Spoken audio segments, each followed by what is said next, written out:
IBN 7 बना तीसरा सबसे ज्यादा देखा जाने वाला हिंदी न्यूज चैनल।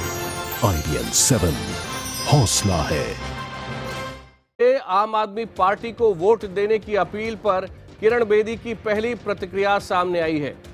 किरण बेदी का कहना है कि मुझे दिल्ली में मुसलमान भाई बहनों का बड़ा समर्थन हासिल है और शाही इमाम बुखारी जिस तरह का फतवा दे रहे हैं उसमें मैं यकीन नहीं रखती। दिल्ली के मुसलमानों को आज सुरक्षा और विकास चाहिए, वही उनके लिए बड़ा मुद्दा है।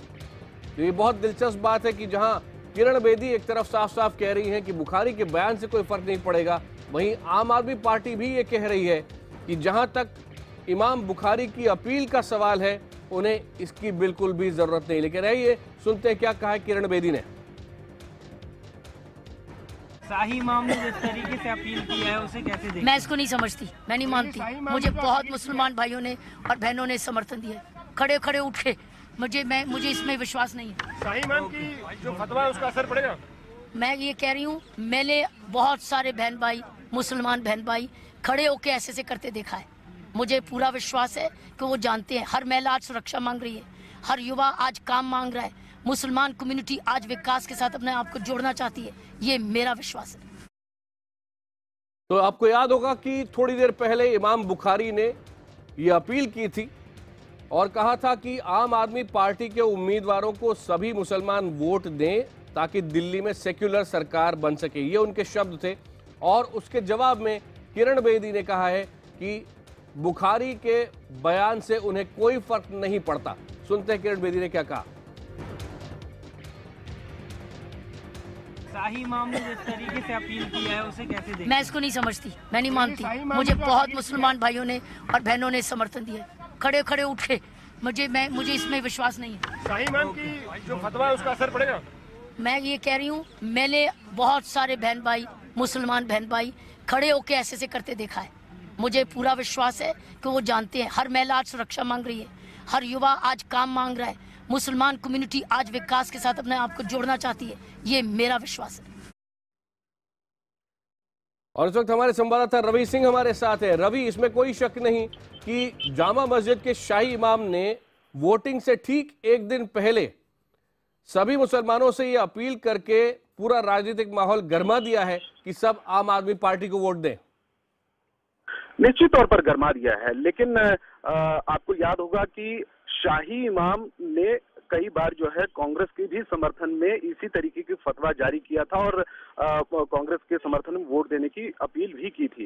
इस बार आम आदमी पार्टी को समर्थन देने की बात कर रहे हैं, लेकिन बीजेपी के जो मुख्यमंत्री उम्मीदवार हैं किरण बेदी, वो सीधे तौर पर नकार रही हैं। वो कह रही हैं कोई फर्क नहीं पड़ता, क्योंकि उन्होंने खुद जो है कैंपेनिंग के दौरान, चाहे चांदनी चौक का इलाका हो, चाहे सदर का इलाका हो, तमाम ऐसे जो इलाके हैं जो मुस्लिम बाहुल्य इलाके हैं, वहां पर चुनाव प्रचार के दौरान जब भी कैंपेनिंग किया, मंच पर वो सीधे कह रही हैं कि सिंबल के तौर पर वो जो मुस्लिम वहां पे भाई बहन थे वो दिखाते थे, यानी कि विक्ट्री के तौर पे दिखाते थे और एक समर्थन की बात करते थे। और एक कह सकते हैं कि अटैकिंग मोड में किरण बेदी नहीं आ रही हैं, वो सीधा सीधा डेवलपमेंट की बात कर रही हैं, विकास की बात कर रही हैं और कह रही हैं कि विकास अगर चाहिए, विकास के मुद्दे पर ही मुसलमान भाई बहन वो हमारा समर्थन।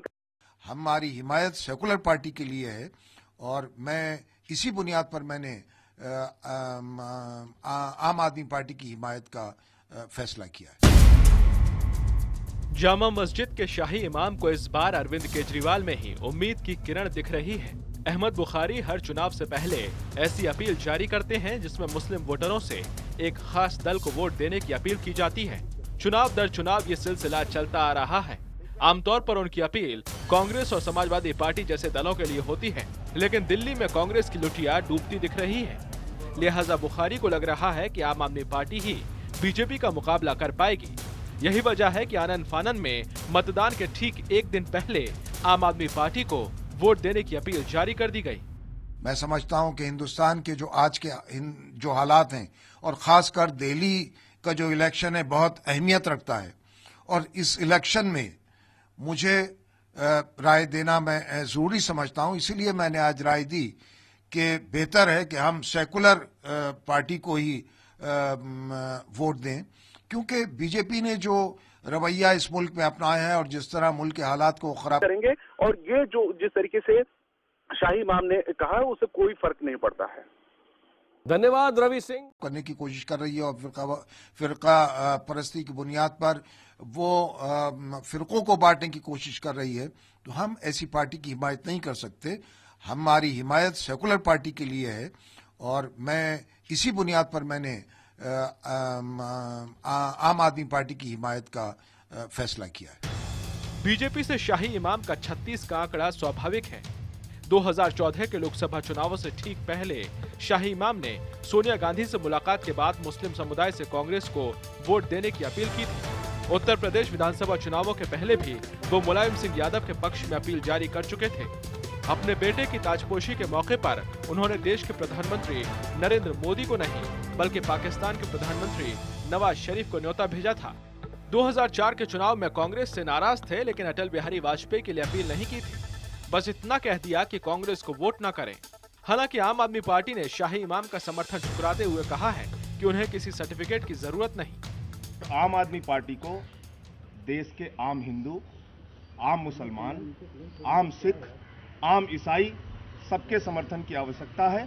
सब हमारे साथ आ रहे हैं, इसमें इमाम बुखारी के समर्थन की आवश्यकता नहीं है। दरअसल दिल्ली के चुनाव में दिग्गजों की साख दांव पर लगी है। मोदी विरोधी भले ही एकजुट ना हो पा रहे हों, लेकिन सबको आम आदमी पार्टी में वो प्लेटफॉर्म नजर आ रहा है जहां से बीजेपी को निशाना बनाया जा सकता है। यही वजह है कि बिहार के पूर्व मुख्यमंत्री नीतीश कुमार ने केजरीवाल की तारीफ करते हुए उनके पक्ष में वोट करने की अपील की। पश्चिम बंगाल की मुख्यमंत्री ममता बनर्जी ने ट्वीट कर आम आदमी पार्टी को जिताने की अपील की। यहाँ तक कि सीपीएम भी चाहती है कि जहां उनका उम्मीदवार ना हो, वोट आम आदमी पार्टी को ही मिले। शाही इमाम भी इसके अपवाद नहीं है, लेकिन बीजेपी इन फतवों से चिंतित नहीं। मुझे याद है कि एक बार गुजरात में भी ऐसा फतवा आया था और उस वक्त भी मैंने उसके उत्तर में कहा था कि इस फतवे का सही उत्तर होता है कि जो उसके विरोध में है फतवे के, वो 100% मतदान करें। तो जो मैंने उस वक्त कहा था, इस फतवे के उत्तर में भी मेरा यही रिस्पांस है कि फतवे के विरोध में जो हैं वो भी 100% मतदान करने के लिए बाहर निकले। बीजेपी जानती है कि अल्पसंख्यक वोट कांग्रेस और आम आदमी पार्टी में बटे तो फायदा उन्हीं का होगा। यही नहीं, शाही इमाम की अपील ध्रुवीकरण का काम भी कर सकती है। हालांकि इमाम बुखारी की मुसलमानों में ही कितनी पैठ है, ये भी एक बड़ा सवाल है। नेता भी शायद ये नहीं समझ पा रहे कि अब वोटरों का मिजाज बदल चुका है। विक्रांत यादव के साथ अमिताभ सिन्हा, दिल्ली, IBN 7।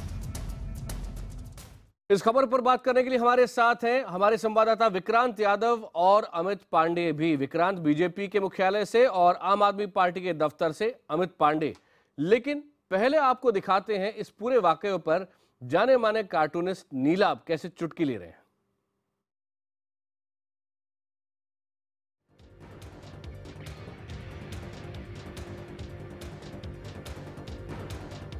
पहले फ्रेम में और दूसरे फ्रेम में वो हाथ उठा देते हैं केजरीवाल का विक्ट्री के साइन दिखाते हुए, लेकिन तब केजरीवाल को समझ में आता है ये क्या, और उन्होंने हाथ हिला के कहा नहीं नहीं नहीं नहीं, मुझे कोई समर्थन नहीं चाहिए।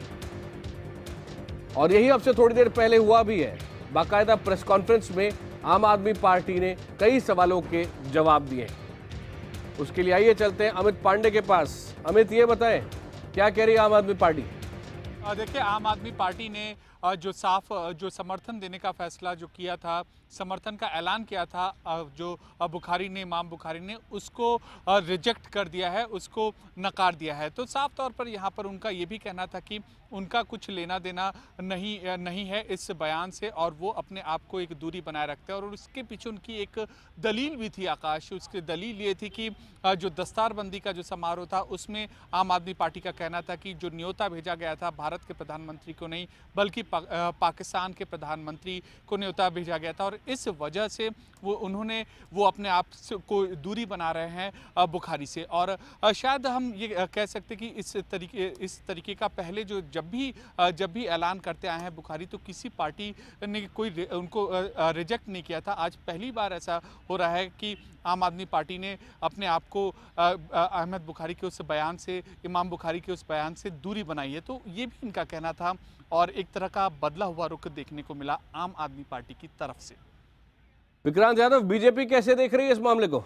देखिए, बीजेपी जिस तरीके से जैसे ही शाही इमाम का बयान सामने आया था, बीजेपी की तरफ से प्रतिक्रियाएं आई सामने, यहाँ तक कि अरुण जेटली भी सामने आए क्योंकि उनकी प्रेस कॉन्फ्रेंस चल रही थी, उसमें उन्होंने जवाब भी दिया बाकायदा। और उन्होंने साफ कहा कि जो लोग इस तरह के फतवे का विरोध करते हैं वो 100% मतदान करें। तो बीजेपी को इसमें कहीं ना कहीं अपना एक तरह से कहा जा सकता है, क्योंकि मतदान से एक दिन पहले ये खबर आई है, तो पार्टी को इसमें राजनीतिक फ़ायदा भी नज़र आता है। और पार्टी को ये लगता है कि जिस तरीके से इमाम बुखारी ने अपील की है, पहले वो कांग्रेस के पक्ष में अपील करते रहे थे, तो उसका पार्टी को ही फायदा मिला और पार्टी को यही लग रहा था कि इस मामले में भी उसे फायदा मिलेगा। लेकिन जब आम आदमी पार्टी की तरफ से इस समर्थन को ठुकराया गया और ये कहा गया कि जिस शख्स ने अपने बेटे की दस्तारबंदी में बुलाया नहीं था देश के प्रधानमंत्री को, तो पार्टी ने दोबारा से, पार्टी की ओर से निर्मला सीतारमण सामने आई, उन्होंने बयान दिया। उन्होंने ये भी साफ कहा कि आम आदमी पार्टी इस तरीके से समर्थन पहले लेती रही है और फिर ठुकरा देती है। कांग्रेस का उदाहरण देते हुए उन्होंने कहा, तो जाहिर पे ये जो फतवे की जो राजनीति थी वो बहुत तेजी से आज दोपहर के बाद से चली और दोनों ही पार्टियां, क्योंकि इस फतवे का कितना फायदा मिलेगा वोटों की शक्ल में, ये कहना तो बहुत मुश्किल है, क्योंकि कई लोग सवाल उठाते हैं कि अब शाही इमाम के फतवों में कितनी वोटों की ताकत रह गई।